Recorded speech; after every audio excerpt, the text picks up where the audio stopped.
In the late 1940s, in a small suburb outside of St. Louis, Missouri, a 14-year-old boy was experiencing something far different than other 14-year-olds likely were. He was being exorcised by the priests of the Catholic Church. It was all documented by the Washington Post under the pseudonym Roland Doe or Robbie Mannheim. Supernatural claims, from words being carved into his skin, furniture flying around, candle flames reaching the ceiling, furniture shattering, and more, would inspire the horror novel written by William Peter Blatty in 1971, The Exorcist, which would go on to become one of the highest-grossing horror films of all time. Join us today as we discuss the exorcism of Roland Doe and how it inspired the horror movie.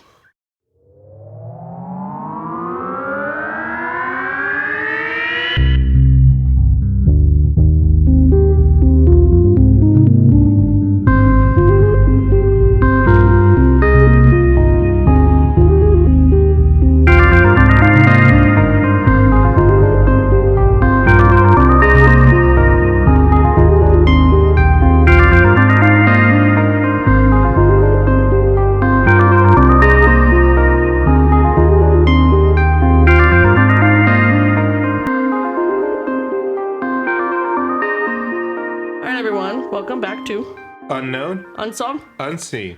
W. Woohoo! I'm your not demonic host, Frank. And I'm your not a fan of horror movies host, Sage. Even though this is my second horror movie that I've done. Big baby.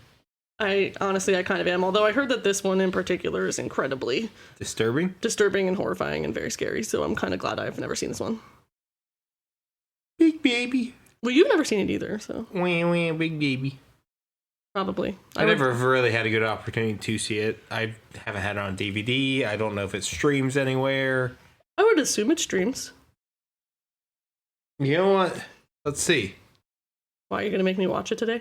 No. Cool. I'm just curious. I've never seen it anywhere, and let me see. I don't even know who owns the film rights. Let's see. It is on YouTube TV for $5.99. Sorry, no, YouTube for $5.99. Fandango for $5.99. It's not streaming anywhere. Oh man, I suppose we won't be watching it. Or it might be on Netflix. Nope, it is not. Maybe one day we'll find the movie. One day.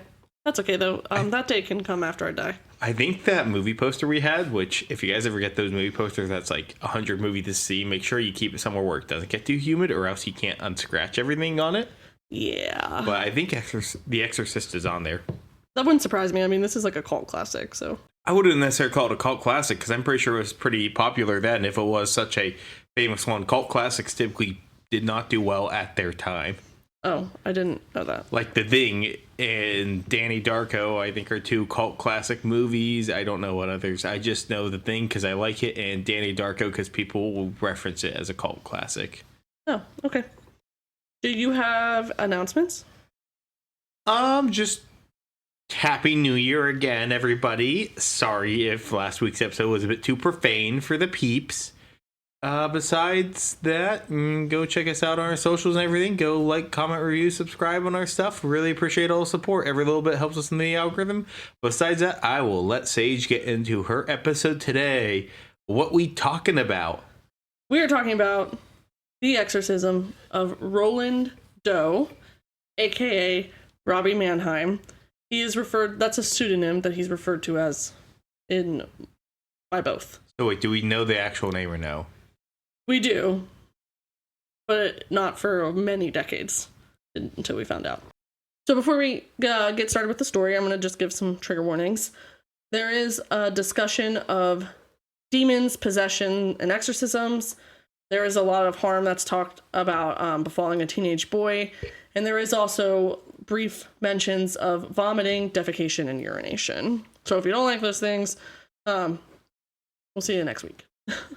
In 1948, life for Roland Doe would go from typical 14-year-old boy in the 40s to the center of a downright terrifying haunting, possession, I don't know. But before we get into that, like the specifics of the possession, I'm going to provide a little bit of a background on him. So Roland was born in 1935 to a German Lutheran family on the east coast of the United States, the Maryland area. The parents were not identified at the time of the exorcism due to the identity of Roland also being kept secret for many decades following the incidents. In the 1940s, the family moved and lived in Cottage City, Maryland, though there have been previous fabricated reports that describe Roland being a resident of Mount Rainier, Maryland. At the time of the first exorcism in 1949, Mount Rainier was a small working-class community of nearly... You said Maryland, right? Yeah. Okay. I'm like thinking Maine during this. No. You know why, right? Mount Rainier? Yeah. Yeah. No, this isn't Maryland. So there's a Mount Rainier. Yeah, this is a town, though, not an actual mountain. Okay. I'm just saying. Sorry, it literally has me confused in Maryland. I'm like, weren't you supposed to say Maine? Yeah. So Mount Rainier was a small working-class community of nearly 8,000 residents, quietly tucked away in Victorian homes and bungalows on the outskirts of Washington, D.C. An urban legend spawned by local newspapers holds that the then vacant corner lot of Bunker Hill Road and 33rd Street in the heart of Mount Rainier was the home of Roland Doe and the location where the exorcisms took place. Along with several sources, there is a lifelong resident of Mount Rainier. His name is Dean Landolt. He's been there for over 70 years, and he said, "I was very good friends with Father Hughes, who is a priest involved in this.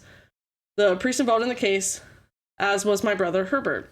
He claims that Father Hughes told him that the boy was from Cottage City, which is an even smaller, semi-isolated community just a short distance from Mount Rainier. Cottage City is nestled between the towns of Colmar Manor and Brentwood, and this is less known to the map. So the legend says it's in Mount Rainier because that's more well-known than Cottage City. Roland is reported as being an only child, and due to this, he was dependent upon the adults in his life to provide him with friendship and socialization. I do assume that this is outside of school, because I guess I didn't read anywhere that he was like homeschooled, so I would say that at school he has friends, but at home he's getting friendship from his family. Either way, Roland is said to have been incredibly close to his Aunt Harriet, which I believe is also a pseudonym because I also saw her named Aunt Tilly. They're very different. Well, I'm assuming all family members would be under pseudonyms because if you only kept one, it would be pretty easy to figure out who that one is if you knew all the other names. Yeah. It's like you have all the pieces of a puzzle and there's one piece missing. You know what goes there. Yeah, that's true. It's not known whether she was a maternal or paternal aunt. That's not necessarily, an important fact to know, but it was just something that I figured I'd put in there. Aunt Harriet was a spiritualist, which is defined as a social religious movement popular in the 19th and early 20th centuries, according to which an individual's awareness persists after death and may be contacted by the living. Seance and stuff was very popularized by the spiritualist movement. So the afterlife, or the quote spirit world, is seen by spiritualists not as a static place, but as one in which spirits continue to interact and evolve. These two beliefs, that contact with spirits is possible, and that spirits are more advanced than humans, lead spiritualists to the belief that spirits are capable of advising the living on moral and ethical issues and the nature of God. Some spiritualists also follow, quote, spirit guides, which are specific spirits relied upon for spiritual direction. There are multiple different ways that people are able to contact the dead. In general, under spirituals' belief, a lot of that is through seances or the use of the Ouija board or something like it. So reportedly, Aunt Harriet introduced Roland to the Ouija board. And if you know anything about the paranormal, this really is one of the most common methods of communicating with the spiritual realm.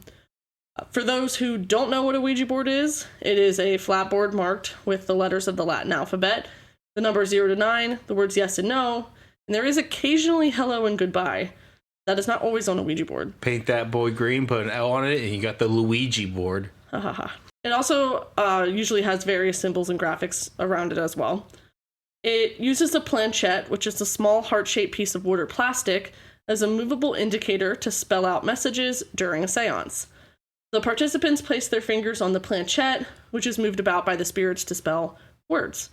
Like I said, there is like Hasbro is the one, I think, the one who like coined and trademarked Ouija as the Ouija board. But there's really, as long as your setup looks like the way it's described, it doesn't have to be a actual specific Ouija board. No matter what, though, warning to anybody who would try to use a Ouija board, and make sure you know what you're doing. We don't mess with those in this house.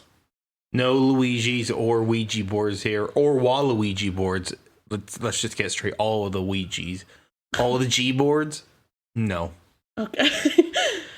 So Roland was introduced to the Ouija board by his aunt, as he had reportedly expressed interest in it while she was using it. But this ended up being beneficial for him, as unfortunately his Aunt Harriet would pass away of multiple sclerosis at 54. The phenomena that the boy started experiencing reportedly began following his attempts to contact his aunt through the Ouija board. And what began as an innocent attempt to reach a loved one would turn into something so torturous that it wouldn't be until Roland died that his true name would be released to the public. So, what happened? What happened? You said it was after he died that his name was released to the public? Yes, in 2021. I don't think I've heard of this exorcism before, but I don't think I've actually heard of it, like heard details on it after 2021. So that's why I was like curious when you said we knew the name. Yeah, so because I was thinking in my head, I'm like, is this the same one? Because I thought the one, like the popular one, we don't know the name, but I don't think I've heard, like, listened to anything on it that's been made since after 2021. So that's why I wouldn't know. Yeah. Okay, it makes a lot more sense to me all of a sudden. That's good. I will go more later once we're done talking about everything into how his name was released and how he passed away. Okay. So did the demon come back? No.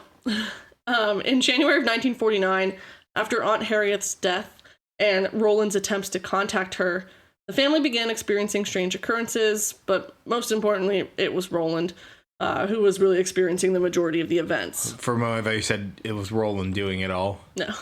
The family reported hearing strange noises, including dripping noises and scratching sounds from inside the house. They shared that they had found that furniture would move on its own, and there were ordinary objects, such as vases, flying around the house or levitating when Roland was nearby. Reportedly, Roland's mother believed the noises were connected to Roland's late aunt, and so the family also engaged in methods of reaching out to the spirits in an attempt to reason with the spirits and request that the family be left alone. However, it appears that this had only made things worse for both the family and for Roland. Roland reported that at night he could hear someone walking in and around his room when he was trying to sleep. There were also reportedly scratch marks found on his mattress in the morning. I did not find if it was the top side or underside of his mattress, which would, in my opinion, help determine whether or not he was doing it to himself in his sleep, like scratching his own bed. I could see if they were like on the underside, that would lead more to being paranormal. Eventually, though, scratch marks would move from being on the bed to showing up on his body.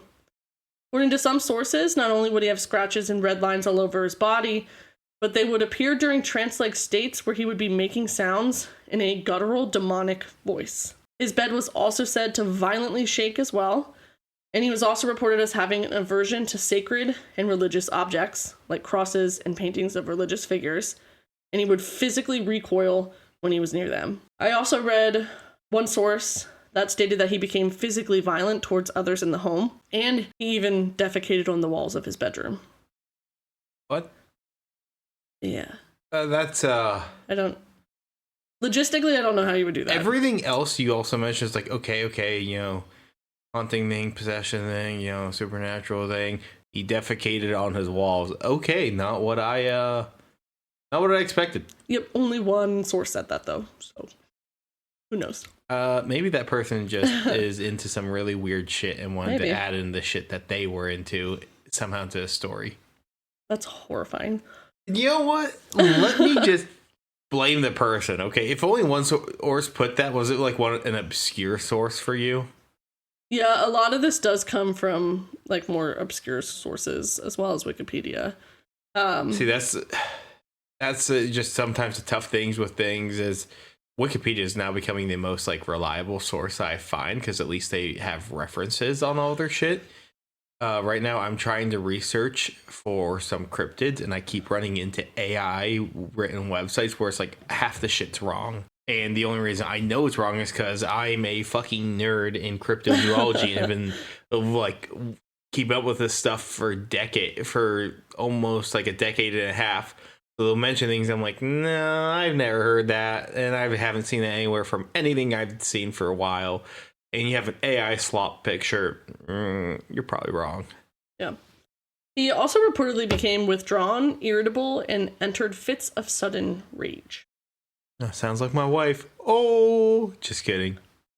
Wow. I love you, honey. I'm just kidding. The family, obviously distressed by Roland's behaviors and the events within the home, took Roland to be evaluated by both a psychiatrist as well as a doctor, both of which were unable to identify if he had any physical or mental illnesses. Feeling like they had run out of options, the family turned inward to their religion and contacted their Lutheran pastor, Luther Miles Schultz, for help in attempting to understand what was going on with their son. Schultz arranged for Roland to stay the night in his home on February 17th, 1949, in order to observe him overnight in his sleeping state to see what may have been benignly happening to Roland in his sleep. Reverend Schultz would go on to state that he witnessed household objects and furniture seemingly moving by themselves around the boy, stating, quote, chairs moved with Doe and one threw him out of it. He also stated that Roland's bed shook violently, saying his bed shook whenever he was in it, and then he had to physically remove Roland from it for his safety, and confirmed that he had an unnatural aversion to the sacred objects. And this is where we learn about having an aversion to photos as well. So he had a picture of Christ on the wall. So, yeah.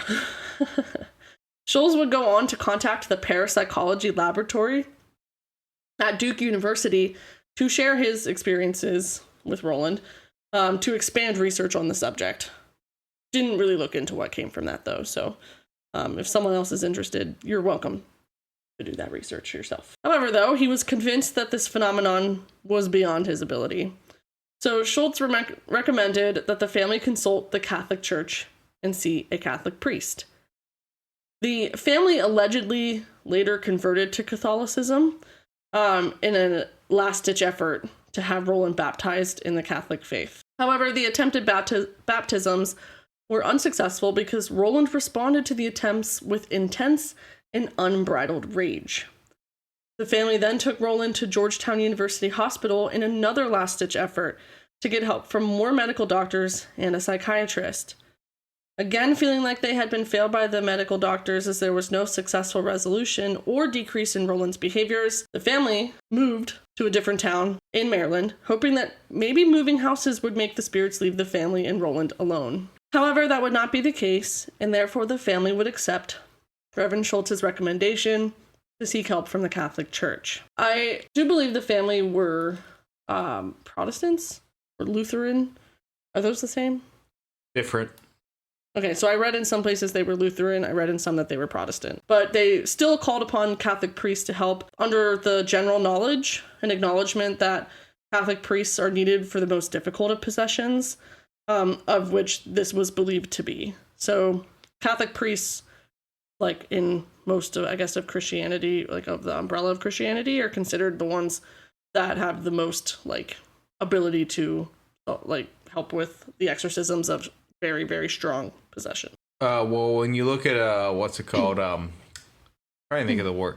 Most exorcisms, if I'm not mistaken, almost all of them have the Catholic Church's involvement, and that's just what I've seen. I don't really see much of the other religion, like other denominations of Christianity, performing many exorcisms. I feel like too, though, that the ones that we're hearing about are the ones that are really bad, which are going to be done by the Catholic priests. Yeah, and the Catholic Church is very, very reluctant to perform an exorcism. Yes, it's a very, very big deal in order to be able to do it. You don't get that easily. That's a very rare right for the Catholic Church to entertain a motion to do a exorcism. They still perform exorcisms to this day, but they're very selective and very secretive on how they do it. Yeah, The Catholic and Church does not like to be public about it, but yeah, there are some reporters who do get embedded in on these, and they're well aware of the fact that like these are still happening. yeah, and with how rare it is to be able to get the permission from like an archbishop to be able to do an exorcism, like think to Ed and Lorraine Warren, like they were doing their own version of exorcism. Yeah, which is also like whenever they were doing Isn't that sacrilegious? I believe so. They shouldn't be doing it without the church, and that's one thing I've always had issue with them because, the Catholic Church, I know everyone has their opinions on it, and the Catholic Church has a lot of corruption that has plagued it in years. But when it comes to the exorcism, they are a very strict body when it comes to that. Yeah. You rarely do that. They're very ordered. They try and be professional with it. It's not a public affair. They go in, they do what needs to be done, and then they're out. They make it as minimal of a spectacle as possible. Like, it's a very clean, thorough, and precise organization. Yeah. And that's like Ed and Lorraine just like, oh, this is the place to be. We need to do it. There's demons here, there, whatnot. And the Catholic Church is like, there really isn't many cases of this. The Catholic Church attests to the fact that like it happens, but not as often as some people make you want to believe it happens. And I mean, you know me, I'm a practicing Catholic, and I fall in line with the Catholic Church's belief on this, that it happens, but more often in rare cases than often. Yeah. And that you also need to have proper training from the church to do it. Yeah, I do go into some of that information too as we go along, so you'll have to maybe provide some more input if you know about it later. I used to know actually a surprising amount because I was just very curious in it a while ago. And this is actually kind of an existential thing I will mention here. I've struggled occasionally with my faith.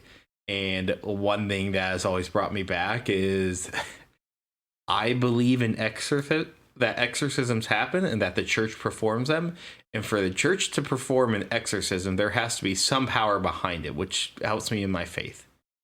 Yeah, I mean, to think that, like, the church is like, oh, no, something is happening here. Like, we need to do this. And, like, there's something's happening and there. They know how to do it means that they're aware of, like, the source and what needs to be done. Yeah, like, something's happening. And that's why, like, I don't know, that's to each their own on your beliefs, but that's one thing that brings me back to the to the faith at times. It's just like they're doing something right somehow. So the family called in Jesuit priests to carry out. Also, we have the Pope. What? Also, we have the Pope, and the other religions have the Pope. So take that. We do have the Pope. We do have the Pope. Well, you have the Pope. The family called in Jesuit priests to carry out the harrowing series of exorcisms that Roland would go through. And if you're like me and had no idea what the difference between Jesuit and Catholic priests were, well, then you're in luck because I looked it up. So according to Google Gemini, so I could be completely wrong with that, Catholic religious orders include Franciscans. Is that how you say that? Franciscans, yeah. Benedictines, Augustinians, and of course Jesuits. The Jesuits are also referred to as the Society of Jesus, and the two terms can be used interchangeably. Jesuit priests have the initials SJ after their name to mark their religious order. So they are a type of religious priests under a Catholic religious order. It has been reported that the initial priests who performed Roland's first exorcism, though, were not classically trained in exorcisms by the Catholic Church, but they did take immense precautions prior to completing the exorcism. These precautions included a battery of medical and psychiatric evaluations, and he was placed under 24-hour observation prior to. Father Edward Albert Hughes, who lived from 1918 to 1980, was a Catholic priest who served as an assistant pastor from June 16, 1948 to June 18, 1960 at the St. James Church in Mount Rainier, Maryland, and he would go to perform the first round of exorcisms on Roland Doe. Hughes was convinced that there was something evil inside of Roland when a telephone flew off of his desk and across the room when he and Roland were talking.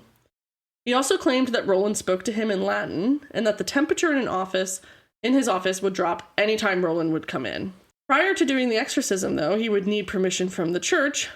Father Hughes reported that he gave a bottle of holy water and candles to Roland's parents to give to Roland prior to going to sleep, keeping the candles lit on the nightstand along with having holy water accessible. Roland's parents would go to report that the telephone table, which the holy water sat on, smashed into hundreds of pieces, and the candle's flame expanded and torched the ceiling of his room.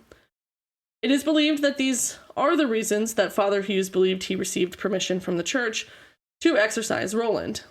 However, it was also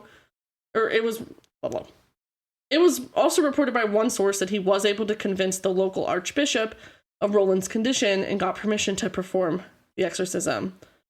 However, some argue that because Father Hughes' exorcism was ultimately unsuccessful, that he didn't actually have permission. And it is imperative that the local archbishop, grant permission and authority to the presiding priest, and some believe that this greatly impacts the ability for the exorcism to be successful. Father Hughes had also only had a short period of time with Roland and may have only been able to attempt an abbreviated or informal exorcism, kind of also leading way to the understanding of why it would be unsuccessful. A few minutes into the exorcism, Roland allegedly slipped one of his hands out of the restraints, broke a bed spring from under the mattress, and used it as an impromptu shiv, slashing the priest's arm to the point of him needing over 100 stitches to close the wound. Is that normal to have that many stitches for a wound? I don't know, but your sister's a doctor and she could probably tell us.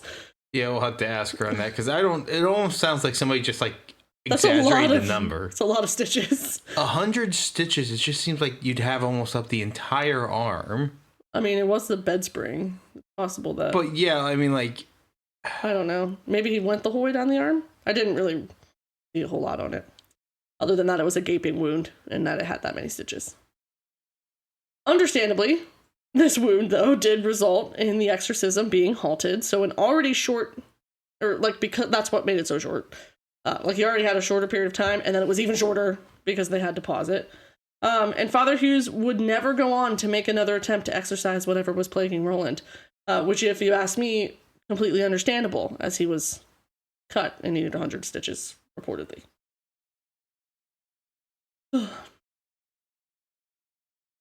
Where are we at? I need to charge my laptop, but we're at 30 minutes.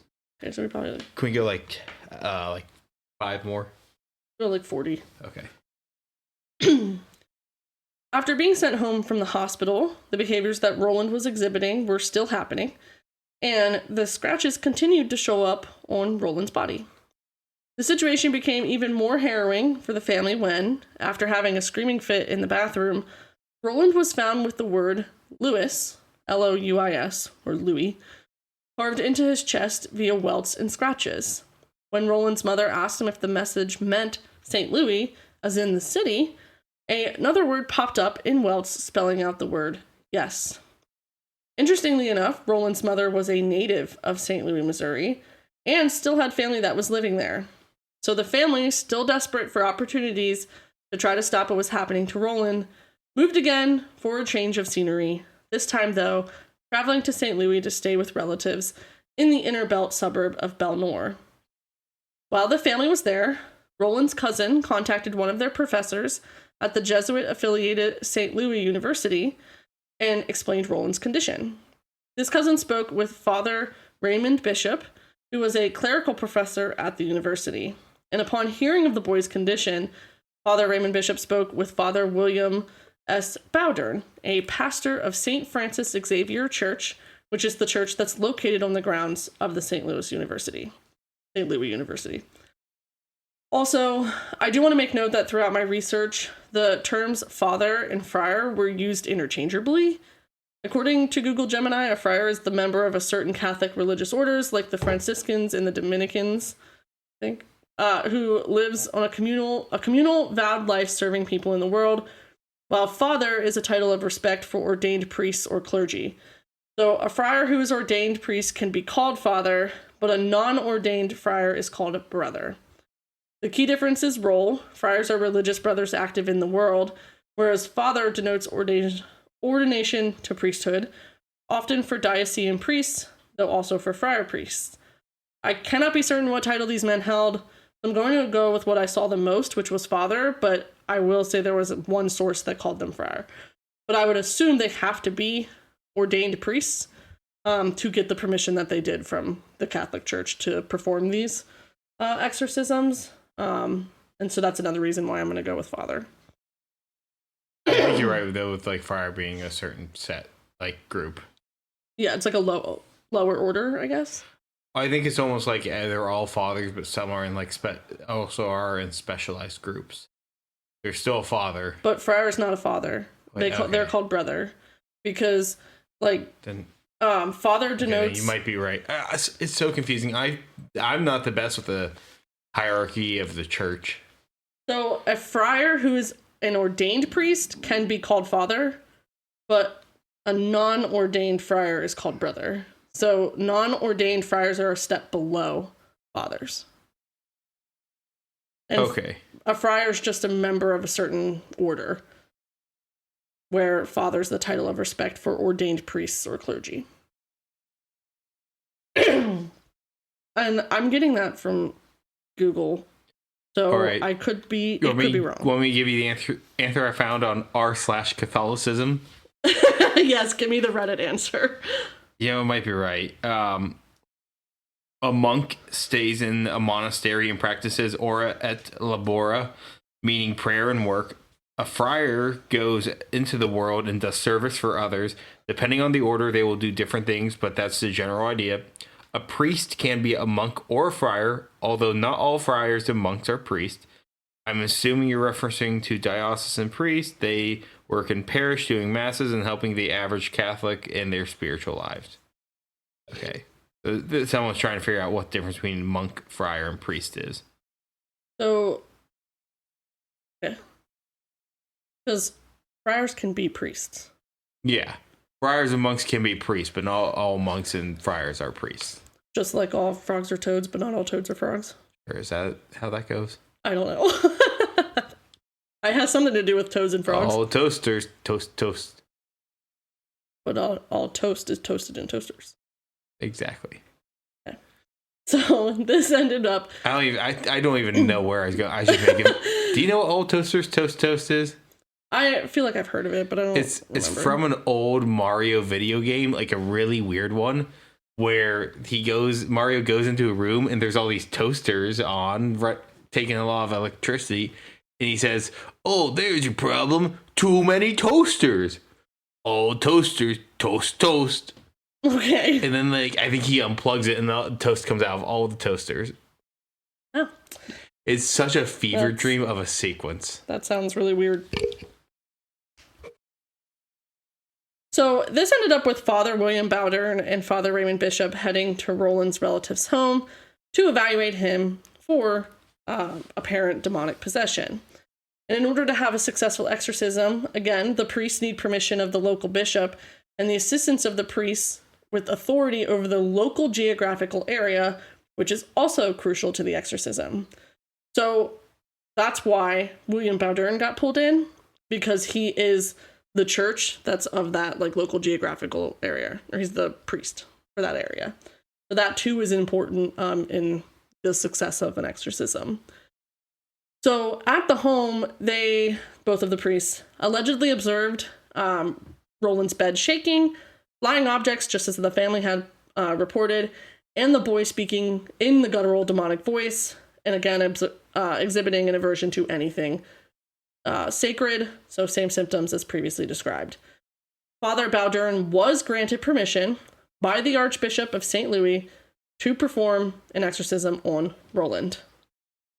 3 days later, on March 11th, Father Bowdern arrived on the scene, and after Roland fell asleep around 11 p.m., Father Bowdern and Father Bishop began praying a novena for the intercession of St. Francis Xavier. Bowdern also blessed the boy with a first-class relic of St. Francis Xavier and a fixed relic-encrusted crucifix under the boy's pillow. Shortly thereafter, both priests departed, and the boy's relatives left his room for him to sleep.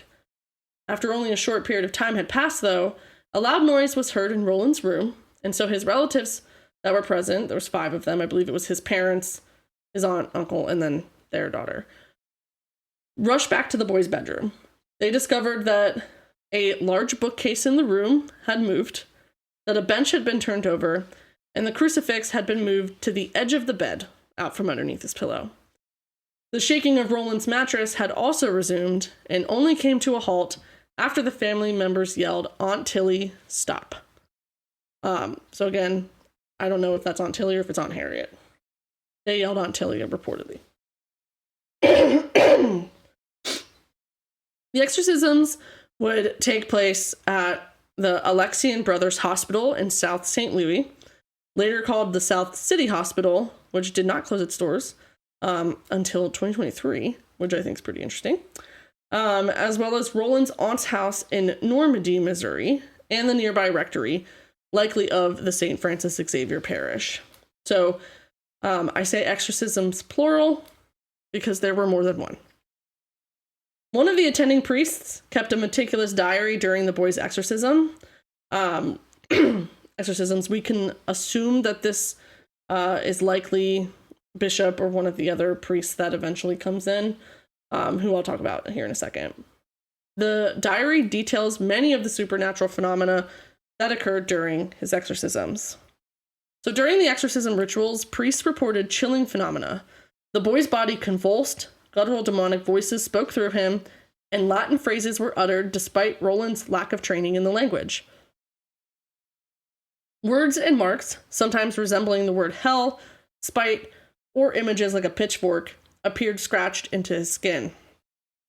Witnesses recounted that his bed would shake violently during prayers, chairs would topple, and in one instance, Roland was said to have levitated. It's reported that there was even a time when a hospital nightstand was launched from the floor into the ceiling.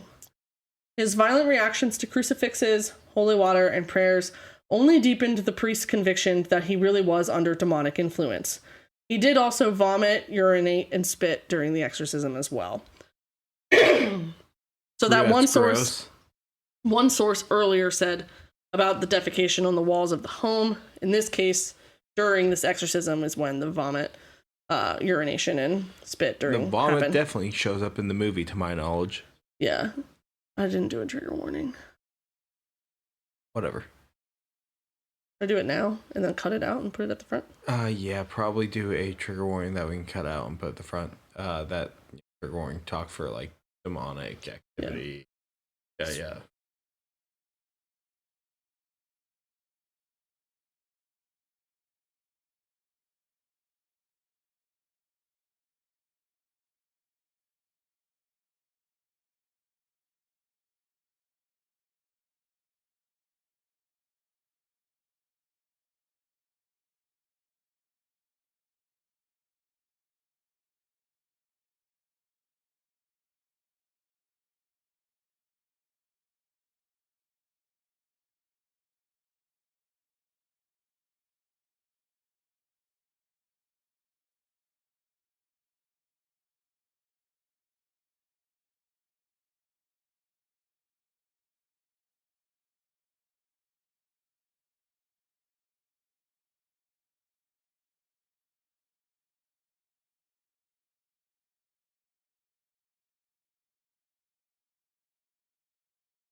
this wouldn't have made sense, but I think it's a good quote.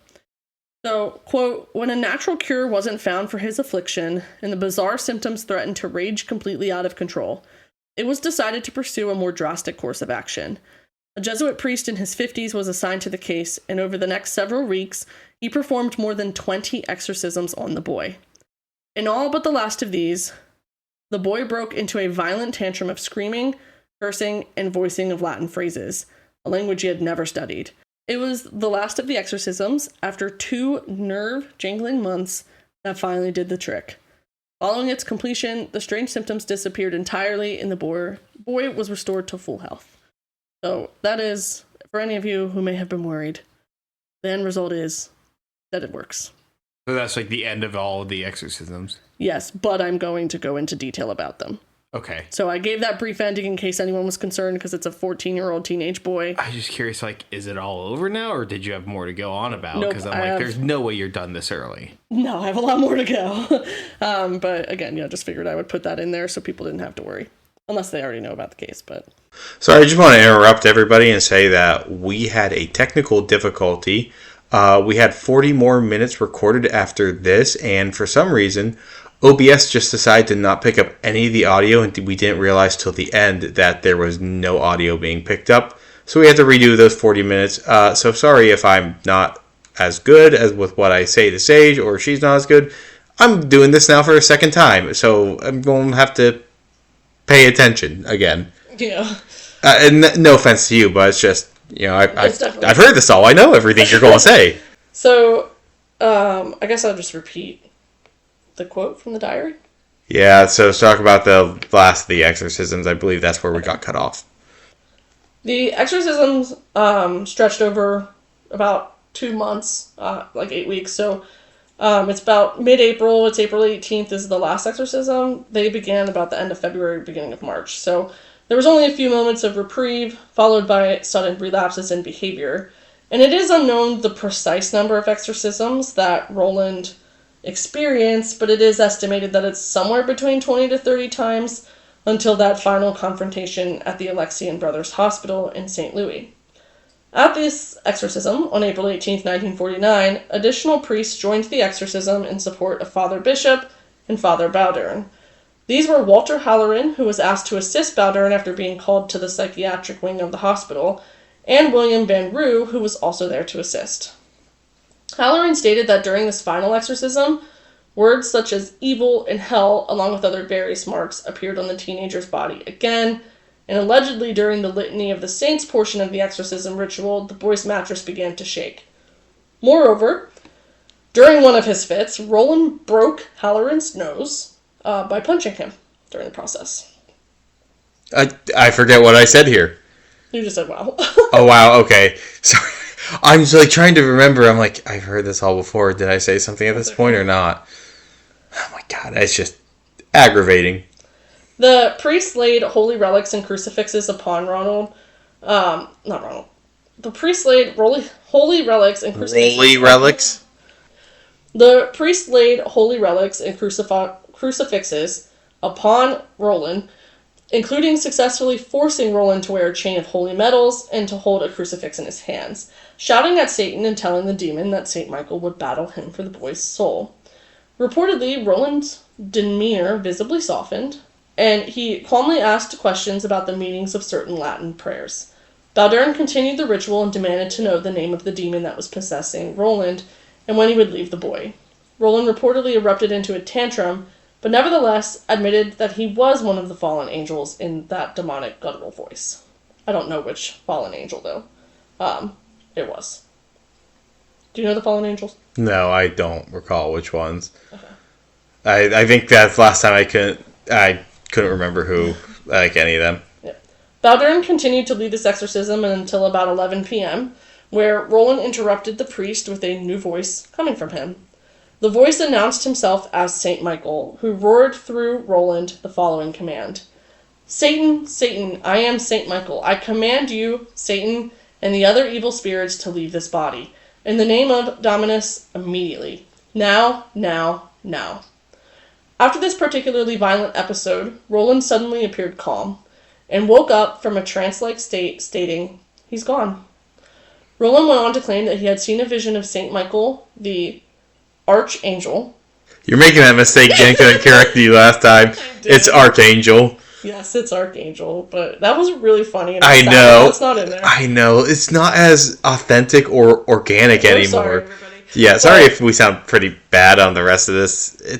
We lost you. The basic message there is that I thought it was pronounced archangel, but it's archangel, and Frank corrected me, and then I went on a spiel making sure to say that I want people to understand that while I am not religious, I am very respectful of religious faith and things, so it is never my goal to ever, do anything wrong or make it wrong in any kind of way. Real quick, sorry everybody if the audio is bad on this. We are using Audacity instead in the meantime instead of OBS due to the issues we are having, so hopefully the audio still sounds okay.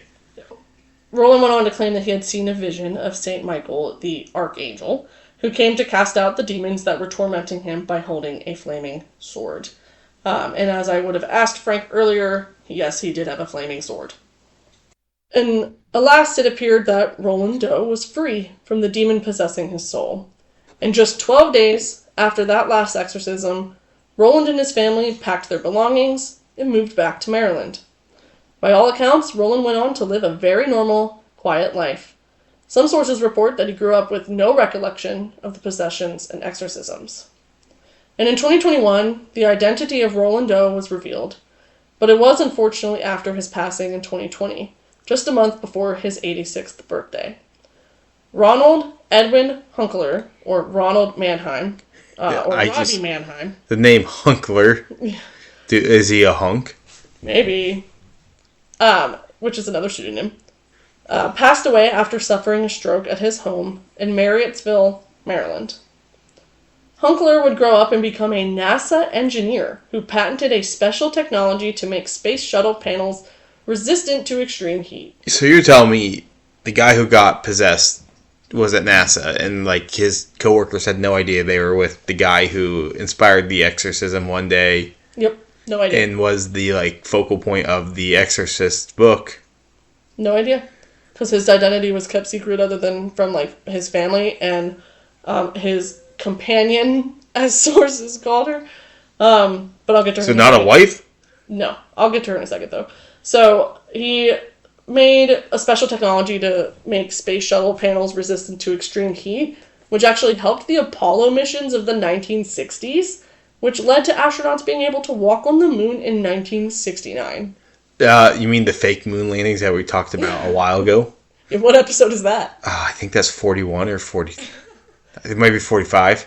Somewhere in that range. Because we shared one mic, I remember, for that one, because that's right after Mongolian Deathworm, and I think it's 43 then. We had Mongolian Deathworm and the Cusack alien encounter, and those ones where we had the stuff really messed up because you were very quiet.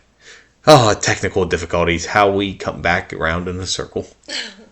So, an interview with his, quote, companion, as sources called her, a 29-year-old woman who only spoke on the condition of anonymity, stated that he had never escaped the fear that he would be found out as the boy who inspired The Exorcist. She's quoted as saying, "On Halloween, we always left the house because he figured someone would come to his residence and know where he lived and never let him have peace. He had a terrible life full of worry, worry, and worry." Which to me is absolutely devastating. I think that's horrible. Yeah, that's actually pretty bad. I'm assuming he had PTSD from that, because you mentioned that he didn't recall what happened, right? For the most part, yeah. So either, people might have told him enough that he could vividly relive it for himself, or something else, or maybe he got nightmares of it or remembered bits and pieces, but it sounds like you have a decent amount of PTSD in there. Yeah, I would definitely agree with that for sure. So before I get to talking about the movie that was inspired by this story, we're going to talk a little bit about theories, investigations, impacts, counter-evidence, all that jazz that's kind of miscellaneous. So the aftermath of Roland Doe's case left a lasting mark on both religious practice and popular culture in the U.S. For the Catholic Church, the case served as a precedent for how thoroughly documented exorcisms should be conducted, emphasizing priestly preparation, witness testimony, and strict adherence to the ritual Romanum to guard against fraud or hysteria. It reinforced the church's role as a spiritual authority in cases deemed beyond medical or psychological explanation. And if it's okay with you, Frank, I know that you spoke about it a little bit earlier, but I was wondering if you'd be willing to share a little bit of your thoughts on exorcisms as a practicing Catholic. Hopefully I get it right this time and say similar to what I said last time, because I have a general idea, but I'm not sure exactly what I said, because technology. Ain't it a bitch? So on the exorcisms, I believe they happen. That's a big part of my faith. I've struggled with my faith a while ago, and one of the things that kind of brought me back to it was exorcisms, and if they are to happen, and if the Catholic Church is able to work against them, then there has to be some truth to the belief, the faith. There has to be something behind it, in my opinion. And that's kind of strengthened my belief, and just I went down the exorcism rabbit hole for a few years. I can't recall much of it now, because that was probably close to like 10 years now, almost. And not 10 years, maybe 8 or 9. But it's been a while since I went down the exorcism rabbit hole. And it's crazy. It still keeps happening. The church is very particular about their exorcisms. They do not do it often. You've got to have, like, without a doubt, that something is happening. You have to have a huge burden of proof on this, which is what makes me believe, if the Catholic Church was involved with this, that an exorcism actually did occur here. Yeah, definitely. I agree with that. Many of the phenomena associated with demonic possessions can be attributed to mental illness. Even some of the amazing displays of seemingly superhuman strength. It is entirely possible that this was all fabricated by the family for some kind of attention, though this doesn't necessarily make sense to me because of the anonymity that they had and that lifelong fear that he had of being found out. So that would lead me to believe that it wasn't concocted, because what would they have gained? But either way, his companion is quoted as saying, Hunkler's experience wasn't necessarily demonic possession. He said he wasn't possessed, it was all concocted. He said, I was just a bad boy. That's just the way to put it. I was just a bad boy. That's I'm Atlas. I'm just quoting the source. That's Atlas. He's just a bad boy sometimes. His ear moved when you said his name. Atlas. Oh, it didn't move that time. Oh, man. He's even between us. Yeah. It is possible that some people may dismiss witness testimony since it's coming from religious men and women, which, like, to me, doesn't, I guess, make a lot, I don't know. As someone who's not faith-based, or doesn't have a religion but is spiritual, I think that is ridiculous to dismiss. But Jesuit priests are among the most educated people in the world, as I was able to find throughout my research, and they have been for many centuries, so it's also unlikely that they would concoct such fantastic lies about an exorcism for some kind of fame. And the following information comes from the Wikipedia on the Roland Doe exorcism specifically. 1, because it would have been too much for me to try to paraphrase and write out. 2, though, I want to use these people's exact words because they're not mine. I just want to make that pretty clear. In his 1993 book, Possessed, The True Story of an Exorcism, author Thomas B. Allen offered, quote, "The consensus of today's experts is that Robbie was just a deeply disturbed boy, nothing supernatural about him." Author Mark oh my god, I messed it up the first time too, and now I'm saying it wrong too. Hey, good job at making this seem organic and authentic. I really appreciate that because, I was worried. Author Mark Opsosnik questioned many of the supernatural claims associated with this story, proposing that Roland Doe was simply a spoiled, disturbed bully who threw deliberate tantrums to get attention or to get out of school. Opsosnik reported that Halloran, he was one of the priests that was present at the exorcism, never heard the boy's voice change, and he thought the boy merely mimicked Latin words that he had heard clergymen say, rather than gaining a sudden ability to speak Latin. Opsosnik reported that when marks were found on the boy's body, Halloran failed to check the boy's fingernails to see if he had made the marks himself by finding skin underneath them. Opsosnik also questioned the story of Hughes's attempts to exorcise the boy and his subsequent injury, saying he could find no evidence that such an episode had actually occurred.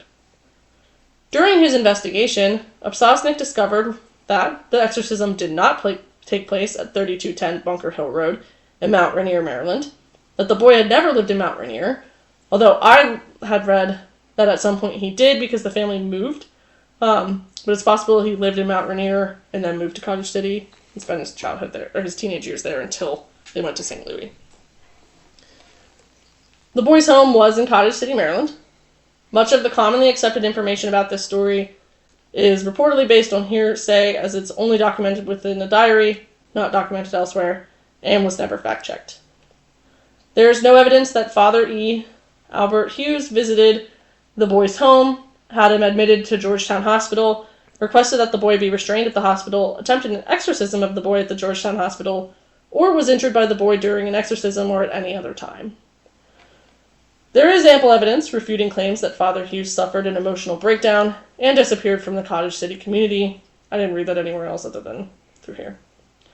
According to Upsosnik, individuals connected to the incident were influenced by their own specializations. To psychiatrists, Roland Doe suffered from mental illness. To priests, this was a case of demonic possession.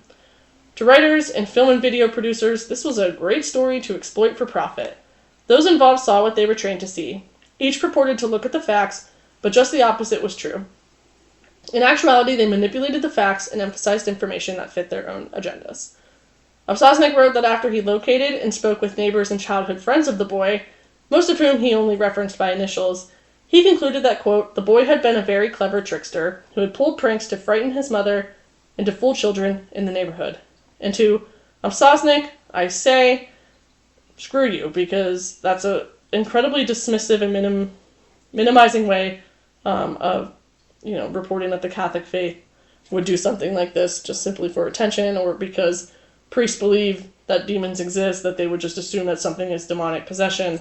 Like I said earlier, there's a high burden of proof for the Catholic Church to prove any of this to occur. Yeah, I mean, the hoops that have to be jumped through in order to have an exorcism approved are incredibly intense. So That's why I typically go on the pro-exorcism approach. Yeah, there was no just like, oh, boy has tantrum, let's do exorcism. That doesn't make sense here.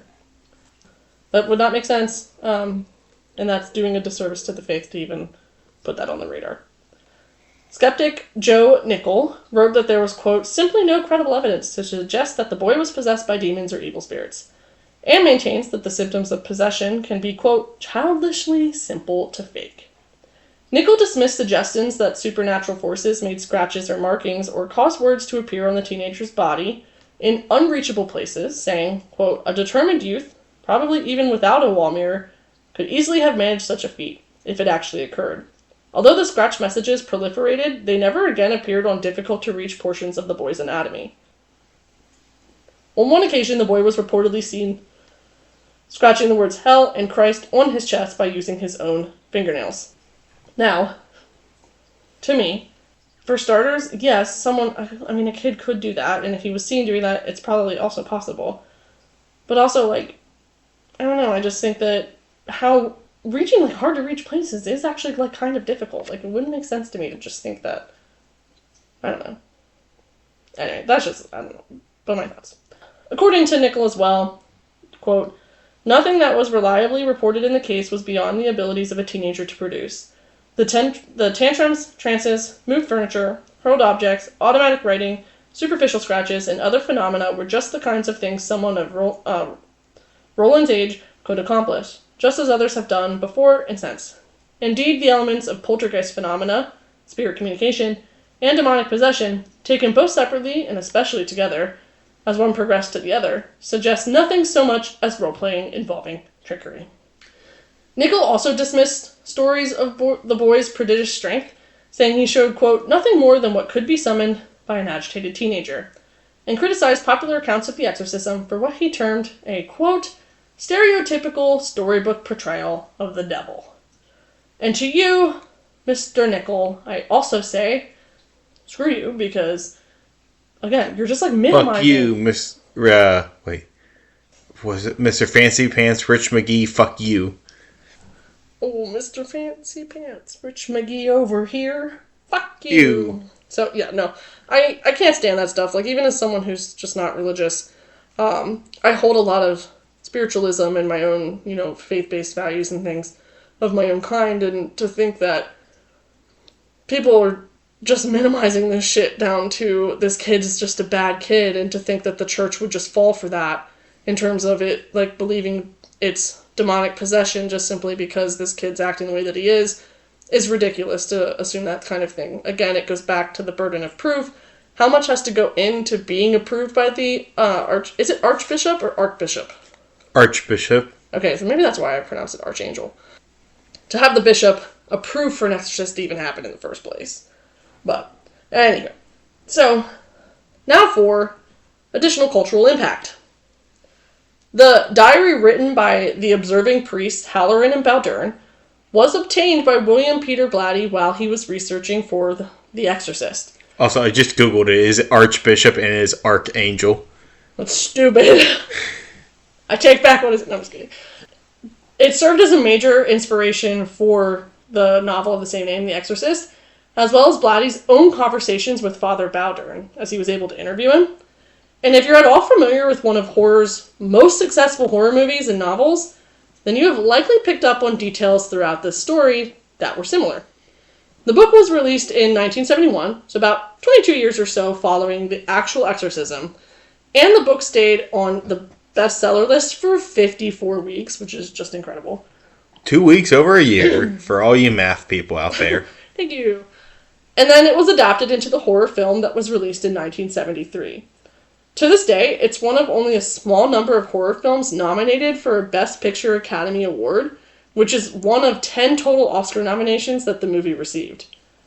There are some noticeable differences, though, between the movie and the real-life exorcism, but that is to be expected when a movie takes creative liberties with its source material.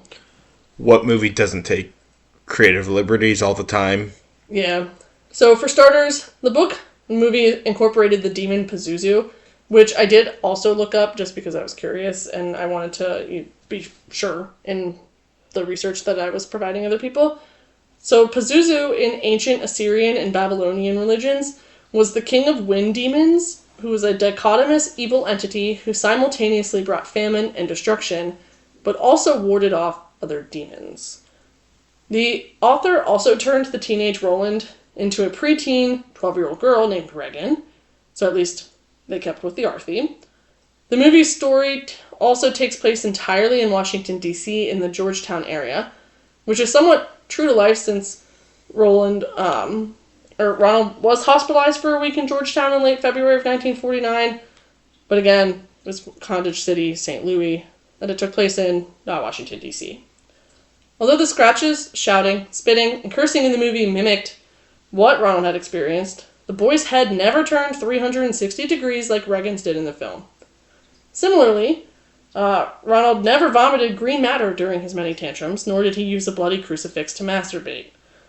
Which to me, weirds me out that this existed, that I had a 12-year-old girl, whether or not she was actually 12 at the time, but simulated 12-year-old girl masturbating with a bloody crucifix. That's really fucked up. Similar to The Omen, so this is my second horror movie that I've done an episode on. One, without seeing the horror movies, but two, because I fucking hate horror movies. So it's if I had a nickel... Lame. If I had a nickel for every time I did an episode on a horror movie, I'd have 2 nickels, and it's not a lot, but it's weird that I've done it twice, and I hate horror movies. So, similar to The Omen, during production of The Exorcist, there were many unusual problems, leading to a reputation that The Exorcist, as well, was cursed. Before the camera started rolling, a fire broke out on set, resulting in a 6-week rebuilding delay. Actors Blair and Max von Sydow, Blair was Regan, 12-year-old girl, also lost family members within a short span while filming the movie. Other crew members suffered injuries, as did Blair and Ellen Burstyn, who played Regan's mother. Director William Friedkin eventually brought a priest to set to bless the production. He's quoted as saying, "We were plagued by strange and sinister things from the beginning. It is simply the hardest thing I have ever done in my life." Man, now you're at 2 cursed movies. I think it's like episode 38 for The Omen and now this. So, a documentary was made of the case titled In the Grip of Evil. Another documentary film was made in 2010 titled The Haunted Boy, the secret diary of The Exorcist. This is about the actual exorcism, not about the movies, right? Yeah, this is about the actual exorcism. And this is where a group of investigators traveled to the location that is believed to have been where the exorcisms took place, and I guess they uncovered the diary that was said to be kept by William Bowdern, but I would have assumed that was already uncovered because that's how The Exorcist was written, so I'm not really sure about that. But Season 8, Episode 7 of Ghost Adventures, they investigated the house that was built, or the house where the exorcism took place. Did they actually have the actual house right? I don't actually know. I hope so. Because we've talked about so much inconsistency, so that's what I'm just curious on. Yeah.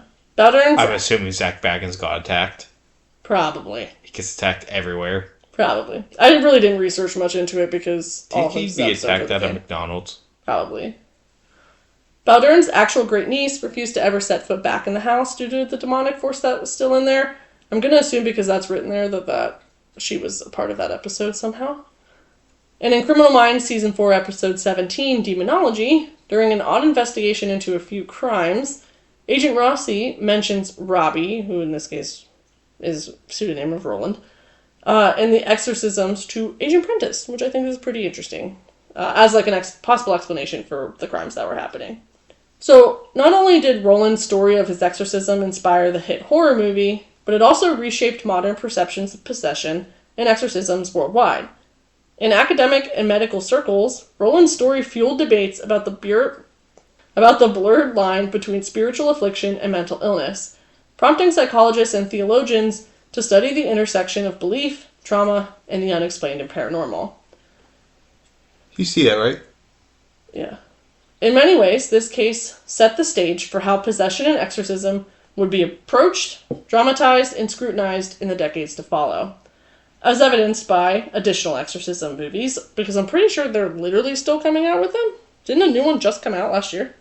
I don't know if it was within the exorcism storyline or world. The Conjuring. No, there was a new Conjuring movie, and there was the Pope's Exorcist came out 2 years ago, but I don't know if that's related to this or not. Oh, okay. Also, as the popularity of Ed and Lorraine Warren, who Frank spoke about earlier, who performed their own version of exorcisms despite not being Catholic priests, meaning those were not actual exorcisms. Yeah, and I don't know how much I said before and how much it was cut out, so I'm just going to say again, I don't like the Warrens. What's it called? I'm trying to think of what the Alison exorcisms. That's the word I'm looking for. Those don't happen often within the Catholic faith and the Catholic Church. They are very rare to happen. And Ed and Lorraine are kind of doing them almost willy-nilly to an extent. They don't take it they take it serious, but they have way more liberty than what the Catholic Church has, and they don't do it within the church. It's part of the reason I don't like them. I don't support them. It goes against a lot of things. Also, the podcast I Scream, You Scream has a great episode on the Warrens because they did one where they talked about some of the controversies around them too, including that it's either a mistress or Ed's. He had a kid. Either he had a kid while he was married to Lorraine with some other woman, or he had a mistress. Whatever it was, they kept somebody else around, and people reported on that. And I think they're NDAs signed. When they made the movies, I think it was Lorraine was still around. She was very particular about what was put in the movies. That's crazy. And so, it's very pro them, nothing, critical of them. I just don't jive with them. But on top of it, if you're looking for a good thing, check out the I Scream, You Scream episode on it. They also did an episode at the end of last year that has a story by us whenever we did a ghost investigation, and there was a creepy, maybe demon encounter there, where I was actually considering going to the priest of my church and asking for advice and help on, but the individual who owned the item that we think had something connected to it just ended up throwing it out in the dumpster. Which I think is really ridiculous. That needed to be properly disposed of. Yeah, I agree too. No matter what your belief is and things like that, there's a reason that Catholic priests and Catholicism are known for the way that they handle that kind of stuff. Because I 100% believe that stuff is real, and that is the way to get rid of them. Yeah, I don't agree with fucking with that stuff. No, definitely not. So, the reactions from the public were intense, as many people reported having had visceral reactions to seeing The Exorcist, with some accounts saying audience members fainted or vomited in the theater after seeing things like Regan's head spinning on her neck. The Exorcist left a significant impression on the world's imagination, more so than any other case of possession ever has. This is because it was thrust upon the world after several decades of mounting disbelief in the existence of Satan. Less than a decade after the release of the Exorcism movie, the phenomena that riddled the U.S. began, which we now refer to as the Satanic Panic. And if you know anything about the Satanic Panic, it was incredibly... what am I looking for? I actually don't know what word, but I think it was stupid, in my opinion. No, it was definitely fucking stupid. But it was so widespread. Mass hysteria. Yeah, like, it was just... Which I think the I Scream, You Scream might have done some of that, or they talked about it. I don't know. Their topics are pretty good. Yeah, they, there was a lot of, like, convictions and stuff like that were only made based on the idea that that these people were worshipping Satan. Yeah, well, some people still have what's called, like, Satanic Panic is kind of coming back again. Yeah. And there are a lot of people who believe that, like, are starting now to believe that the original Satanic Panic was right. And I see that belief in that is increasing, which is alarming. Yeah, definitely. It's definitely not where we want to be as in the society that we're in. So, at this time, the time that The Exorcist was released, the fear of Satan was already on the rise in England. And exorcisms in America had declined significantly, and so the United States really felt like it was at its most safe at this time, because it had defeated the evils of World War II, and was just kind of in like a safe pocket after that. But the launch of The Exorcist in movie theaters all over America released a flood of repressed fears. It'd been simple enough for the devil to recede into the background of a world faced with nuclear annihilation and extinction. But then came The Exorcist, and an ancient history of satanic awareness surged to the foreground, especially with Pazuzu being the demon that was haunting Regan. Many people found themselves unable to cope with the sudden jolt of religious revival, or at least the reminder of supernatural realities and the fear that comes with not understanding something, but knowing and feeling that it is there. This resurgence in satanic awareness resulted in thousands of people suddenly fearing that they or a loved one was possessed. Father Tom Birmingham, one of the film's minor actors and a researcher for Blatty's book, suddenly found himself swarmed by hundreds of requests from individuals seeking an exorcism. Exorcism and possession suddenly became mainstream, and the devil who had benefited from being ignored and forgotten now was suddenly benefiting from being a celebrity. Of course, the majority of all of these people weren't actually possessed by anything, but the fear was definitely real, and I can understand that. And then with this understanding that the fear was undeniably real, it is important to remember that Roland was not the first, and will likely not be the last exorcism to happen. As Frank has said, exorcisms are likely still going on, the church isn't just spouting that information out. Exorcisms have been happening throughout history, all over the world, because the concept of demons spawns across most or all religions and cultures. And while movies sensationalize and popularize these cases, one needs to remember how painful, scary, and serious demonic possessions are believed to be, and that, like, these are real people who had to experience these things, or at least something along those similar lines. And that, keeping that in mind and how devastating that is for that person and their family is incredibly important. But that is where I'm going to end.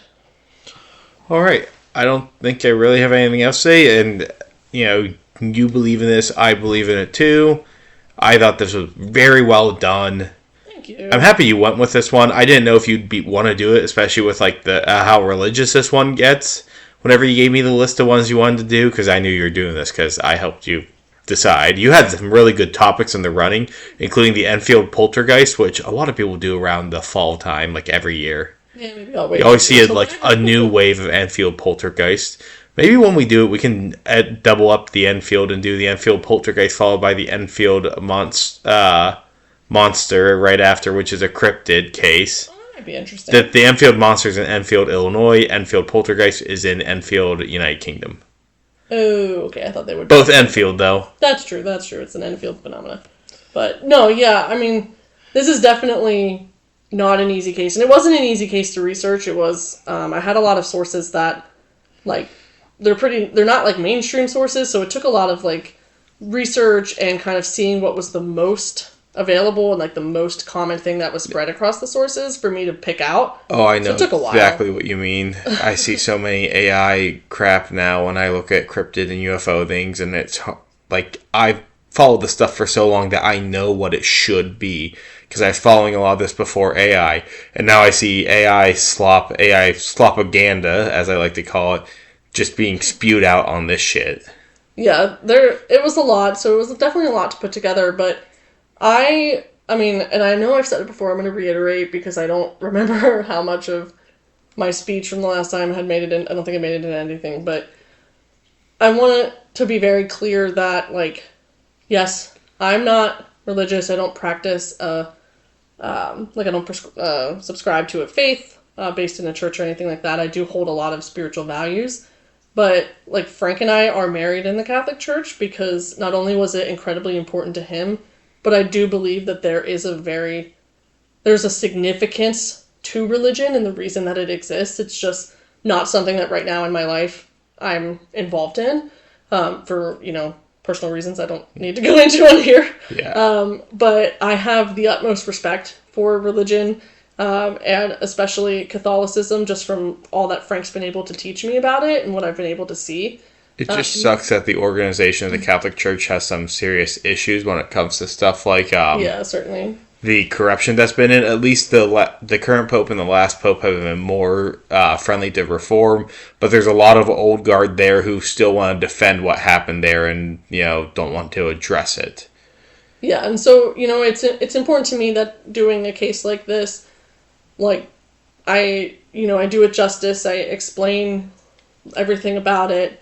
And I make it known the respect that I have for the religion. And so, like, when I was providing the counter arguments and stuff, I provide that kind of thing because I feel like it needs to be said, just so that we're not, falling into that biasy if we're only providing information that gives what we want it to say, just like that one author was saying, that priests do. But I don't agree with that because I do believe that this actually happened.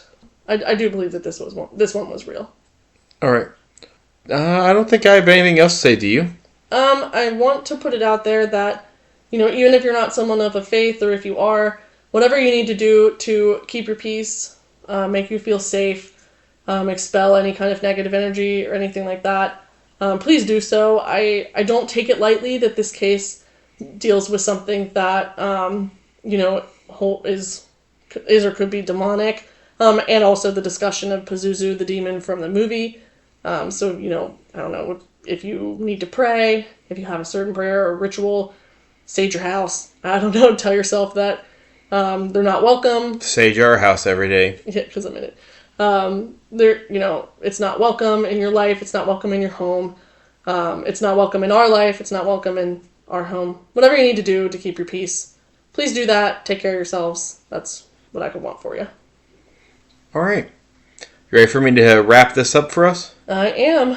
All right, thank you everyone for coming today. I really appreciate everybody's support here, especially if you're here at this point.